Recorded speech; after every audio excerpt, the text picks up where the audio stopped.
What's up, people? Back with another reaction, back with some more Duran Duran. And we're going back to their 2015 album Paper Gods again. So once again, we're going back for a bonus track, because this is not a track that was on my default copy of the album. Once again, shout out to the guys, as well as sort of the artwork, making reference to their other material, their other albums, which I've come to appreciate a lot more. But yeah, we're up to a tune called Northern Lights. A few of you have commented on this being a particularly good bonus track, so I'm very much looking forward to it. As for the title, I won't repeat everything I said at the end of my reaction to, was it Cinderella Ride? I think that's right. But yeah, basically Northern Lights in a sort of, technical or sort of atmospheric sense relates to coronas or auroras in the sky, which come from the stellar wind charged particles. They enter our magnetic field, meaning Earth's. They tend to gravitate toward the poles. When they interact with our atmospheric molecules, they kick those up to higher energy states, but for reasons of chemistry and physics, they can't stay like that for long, so they give off that energy in the form of light, and when they do that in large numbers, it creates that sort of effervescent sort of effect in the sky. So if it relates to Northern Lights, I would perhaps wonder whether it will relate to sort of a metaphor for some sort of chimerical thing hanging in the sky, which in one respect doesn't really have substance, but it is sort of like this magical flash in the sky, but then it's gone a moment later, and again, was it ever really there? But it could also relate in terms of you saw or experienced something with someone under the glow of the Northern Lights, so it could be like a memory marker for some sort of experience or for some relationship or some other individual vis-a-vis you. So yeah, I suppose it could go a few different ways, and might not have anything to do with either of those possibilities, but those are the sort of two major ideas that come to my head when I think of the phrase. So let's get to it. This is Northern Lights by Duran Duran, a bonus track from their 2015 album Paper Gods. It does sound like we're walking in snow. Crunch, crunch, crunch. If you've ever trailblazed in snowy weather, you know that sound.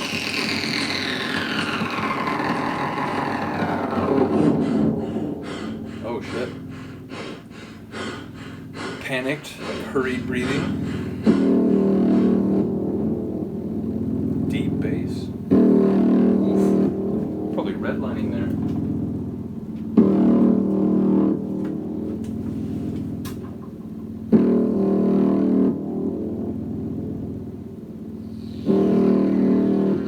That pulse is almost like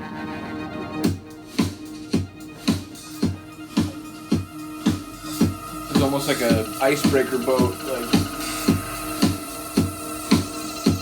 just wondering how far this theme may stretch.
That transition again.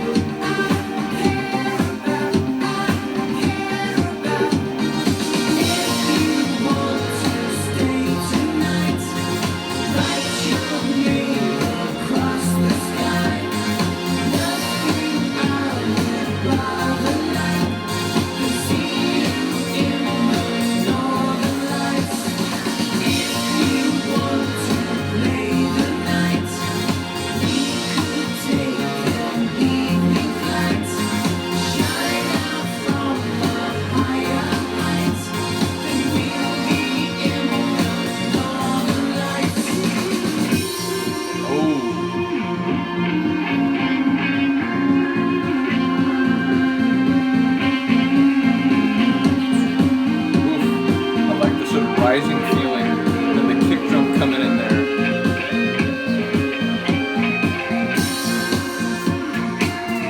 This guitar is just, it's telling a whole story.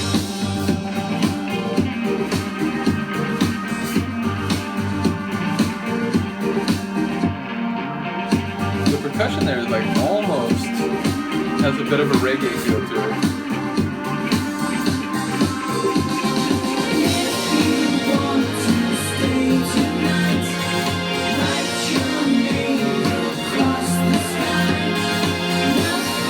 I do feel like maybe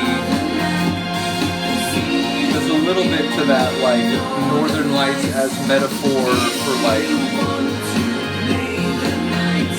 emotional experience, relative maybe vis-a-vis somebody else.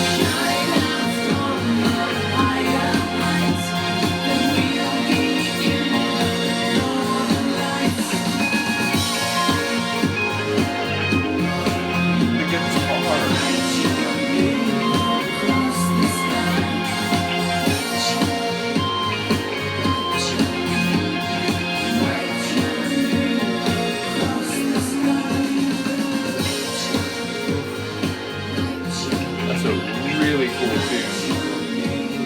It is fading, right? The slow fade, but yeah. No, that's awesome. Yeah, that's an album-worthy tune. Although again, I get it. Like, you know, even if some of these bonus tracks are really good, you know, in a lot of the cases, you know, like Paper Gods would be a great example. The album is full of great tracks. So I get that, you know, sometimes a tune could be good enough to be on an album if it were a normal band where usually you expect 3 or 4 kind of filler tracks, which, you know, I talk about it in the techno world a lot. Like, there's a lot of times where people will say, oh, it's a great mix, there's a couple fillers in there, like whatever. And, you know, there's differing opinions on fillers in that context. Some people think it's a track that's actually not that good, but, you know, maybe you didn't have enough bangers to flesh out the set. I take a different sort of view. I feel like in that context, a filler is a track that like maintains the atmosphere and sort of energy of the set without necessarily needing to draw attention to itself in the way that some marquee tracks with like a really big sort of breakdown or like a really prominent sample, or maybe it's like a track that uses bits from a more famous like pop song. So for me, like a filler in a techno sense can be a very good track. It's just one that is used to kind of bridge 2 tracks that draw a little bit more attention to themselves while still maintaining the atmosphere. And I feel like maybe that more positive understanding of filler works in the respect of some of the Duran albums, in that, like, you know, maybe there's 1 or 2 tunes where people actually prefer one of the bonus tracks, but even in those cases, I feel like, you know, the tunes that were included, even if some of them are better than others, they do a good job of like telling a story and, you know, not letting the energy drop on the album and, you know, continuing some of the vibes that you're hearing. So again, I do get that there are some great Duran bonus tracks that, even being so good, it sort of makes sense why they didn't end up on the album, just because, you know, there are other really good tracks that did make it to the album. So that is what I'm thinking about sometimes as I go through these bonus tracks, because, you know, part of my brain is like, man, how did that not end up on the album? But then when you say that for like 3 or 4 bonus tracks in a row, it's like, oh, well, that's why. Because you can't have like 25 tracks on an album making it like a, you know, 145-minute album. You know, like maybe you could do like a triple disc release, but by and large, you got to make choices when it comes to what to include and what not to include. So yeah, again, even though that's a fantastic bonus track, again, this album is so good, you know, it doesn't surprise me that some really good tunes had to get left out. So yeah, let me know what you think of that one. Other than that, I will see you next time. Peace.